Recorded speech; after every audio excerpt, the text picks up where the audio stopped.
Elvis Presley died today. He was 42. Apparently it was a heart attack.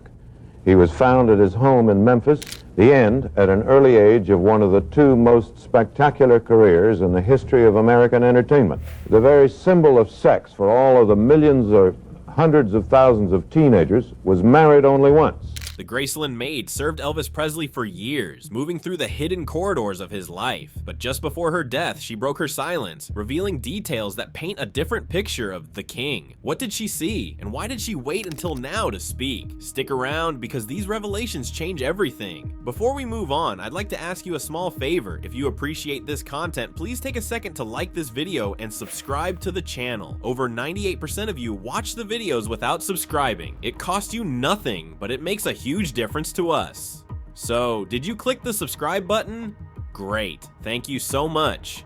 Now, back to the video. For decades, Graceland stood as the ultimate symbol of Elvis Presley's fame, a grand southern mansion filled with everything fit for a king. Fans around the world envisioned it as a palace of luxury, alive with music, laughter, and celebration. But for the people who worked behind its iconic white columns, it was something else entirely. A private world with a much quieter, more vulnerable side of Elvis Presley. One of those people was his maid, a woman who saw what very few others did. She cleaned his rooms, handled his personal belongings, and most importantly, observed his life away from the cameras. It's easy to imagine her primarily as a silent observer, moving quietly through Graceland's vast halls, but her position gave her unique insight into the man behind the myth. While millions watched Elvis perform on stage as the king, she witnessed the quieter moments, the exhaustion after long performances, the solitary hours in his study, and the parts of Elvis's life that even close friends and family might not have been privy to. This wasn't just about tidying rooms or dusting furniture.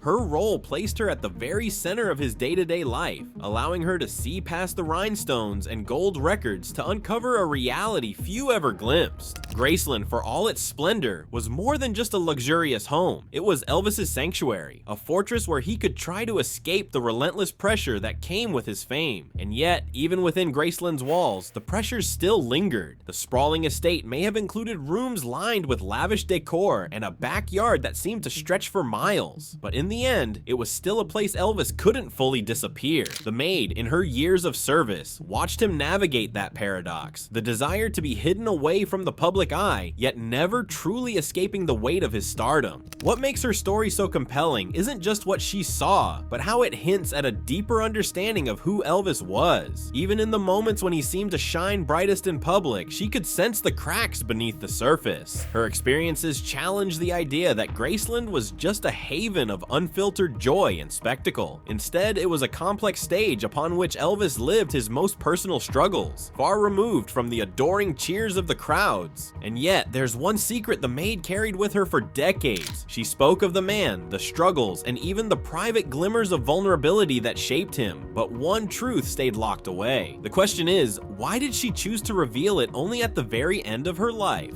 Elvis Presley exuded effortless charm and magnetism whenever he stepped into the spotlight. The world saw him as the king, larger than life, adored by millions, untouchable. But behind the gates of Graceland, life wasn't always as golden as it appeared. According to the maid, who spent years in his home, the man she worked for wasn't the effortless icon fans believed him to be. Instead, he was a figure deeply affected by the weight of his fame, battling struggles that few ever realized. She described a routine far from glamorous, where cycles of late nights and long days created a sense of disarray. Inside his private quarters at Graceland, she found patterns that revealed more than just habits. For example, his bedroom, often dimly lit with heavy drapes keeping the sunlight out, frequently stayed in a state of mess, with books, clothes, and papers scattered across the room. It wasn't carelessness, she later suggested, but a reflection of a man who felt overwhelmed. In moments like this, Elvis wasn't the king. He was a man searching for relief from a life under the constant glare of public attention. As the only child of Elvis, Lisa Marie Presley's life played out in the public eye.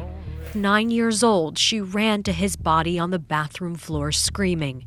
She writes that she sensed something was wrong with him. Elvis's interactions with those closest to him were another piece of the puzzle. From her accounts, he had moments of deep connection, an intense focus when speaking to his daughter, Lisa Marie, or playful moments where he'd joke with staff like anyone else might. But these moments came and went. She said it was not uncommon to see him retreat into stretches of solitude, sometimes sitting alone for hours without conversation. For someone surrounded by people all the time, including relatives, friends, and the many employees who worked on the estate, it seemed odd how often isolation found him. The Maid also noticed subtle but telling shifts in his mood. The highs of his public persona collided with lows that were harder to ignore in private. Over time, it became clear that much of his life was spent under an invisible weight, one likely brought on by the endless pressure to meet expectations and the rapid pace of a career that had no room for slowing down. Research into this period showed Elvis was performing hundreds of concerts a year, many of which required not only energy, but an incredible toll on his physical health. In interviews and reports from those closest to him, they too pointed to how difficult it was for him to ever truly turn off that image of perfection.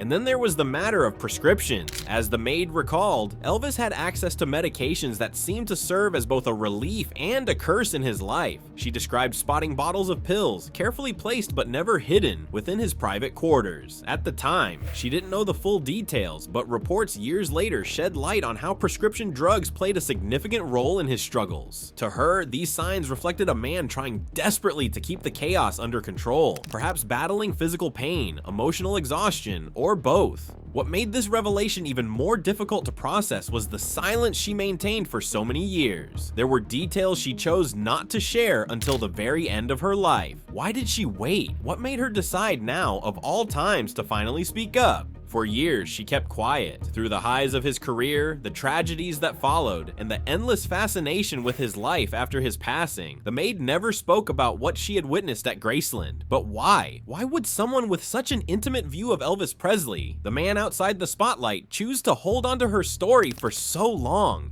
It's easy to assume loyalty played a role. After all, working behind the scenes for someone as iconic as Elvis wasn't just a job. It carried a weight of discretion. Graceland wasn't just his home. It was his refuge from the screaming fans, the media, and the demands of the outside world. And for those who worked there, preserving that privacy was part of the unspoken code. Crossing that line might have felt like betrayal, especially for someone like her, who was trusted to be in spaces where very few were allowed. But loyalty wasn't the only thing that may have tied her silence. Fear could have been a factor. Fame like Elvis's casts a long shadow, even after his passing. The Maid's revelations don't just add new details to Elvis Presley's story, they shift our understanding of him entirely. They remind us that behind the fame, behind the iconic performances, he was human. His struggles, once hidden, paint a fuller picture of a man navigating unimaginable pressure. Stories like hers force us to question how much we really know about our icons, what other truths might remain untold, locked away in the memories of those who lived alongside history. These glimpses into private lives don't diminish legends, they give them depth. And maybe they teach us something about the cost of fame.